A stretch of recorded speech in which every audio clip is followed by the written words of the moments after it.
Republican Representative Tim Burchett of Tennessee. Congressman, thank you for joining us tonight.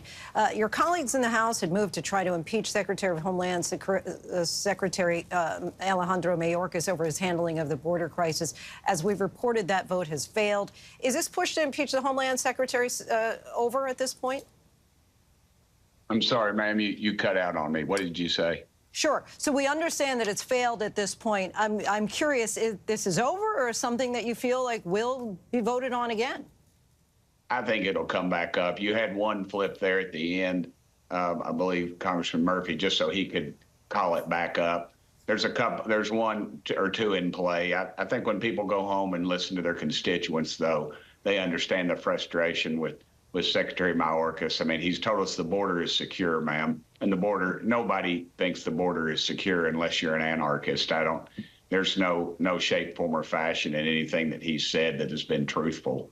So I don't really have a problem with folks changing their mind. I suspect some will, and when they go home and talk to their constituents. As you know, there are some who say that this focus on impeaching him is misguided, that if you were to pass this bill that they've been working on, this bipartisan bill in the Senate, that it would give people the tools in order to enforce the border. And they're saying that Mayorkas simply doesn't have the tools. Well, that's not accurate, ma'am. I've been to the border, and overwhelmingly they tell me, they say, Tim, just let us enforce the laws that are already on the books. You know, the things that President has chosen not to enforce is he could end the catch and release. He could reinstate remain in Mexico. He could enter into some of these asylum cooperative agreements.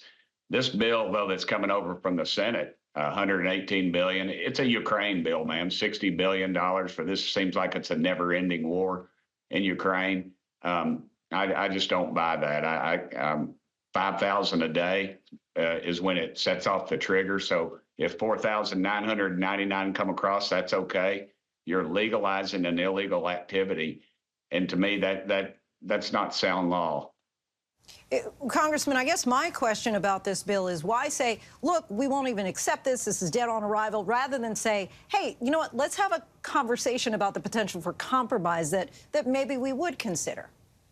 Well, I'm incredibly glad you brought that up, ma'am, because we actually sent H.R. 2, the House did, over to the Senate, and the Speaker of the Senate will not bring it up. He won't bring it up at all, and it's just sitting over there. It's been over there for months. Why doesn't the president encourage them to do that instead of going down this political football road, which we all know is just going to lead to more trouble? I mean, we need to demagnetize this country. New York's put $53 million into credit cards for illegals to spend. They're kicking people out of their schools, kicking veterans out of nursing homes to house these folks.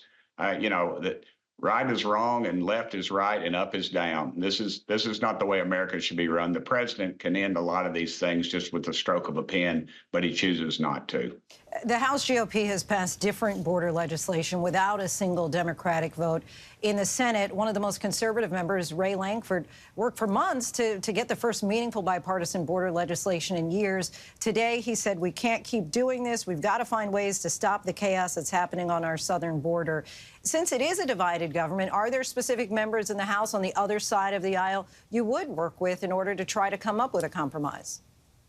Oh, I work with members every day. My buddy Jared Moskowitz, closest to him probably as I am to any member on our side of the aisle, and he's probably as far left as I am right, ma'am. I don't think that's the problem. I think what you have is the uniparty, and I think where we need to lay the blame on this is not the Democrats or the Republicans, but these national chambers of commerce that you can see their tentacles in this in every angle. And all they want is cheap labor, ma'am, that has no representation. Somebody that if they get hurt, they're afraid to come forward because they know that they could be deported. They've been at the pinnacle of this since day one. They're the ones, them and the uniparty, when they close the door, because you know the deal in the Senate. A lot of the complaints from other senators was they weren't involved in the conversation. It was a closed door meeting. I'd like to know who's behind those doors. And you can say somebody's conservative or they're liberal or what have you. But, man, when you close the doors in Washington, D.C., the only color they see is green. You know, they want to call it a swamp. This place is an open sewer, ma'am. both sides. It needs to be cleaned out. It just flows in and nothing flows out. A swamp is a cool little ecosystem that God created. This is not a swamp. You mentioned tentacles, and many, as you know, have suggested that these really are the tentacles of Donald Trump. That is the reason why Speaker Johnson is saying, even before he knew what was in the bill, that it was dead on arrival. How much of an impact do you think that Donald Trump has had in this, calling it a stupid bill, the dumbest thing that they could pass? Very little, if any, ma'am. That we had already, most of it had leaked out. 5,000 a day. I don't know how much the more you need to see than 5,000 a day. What is that, over 1 million a year? We cannot keep going down this road. We have over 8 million in the last 3 years since this president took the White House. And man, what's most troubling to me, the number that's most troubling to me is the 100,000 children that nobody's talking about. They could be in, with these cartels, as evil as they are, God knows what horrible life they're in. And both parties need to be, we should be ashamed of ourselves that we're not addressing this at one point. But again, it's closed doors, it's leadership, it's the people that got the money, the K Street lobbyists, the whole bunch. It doesn't have anything to do with America. They don't care as long as it really is, ma'am.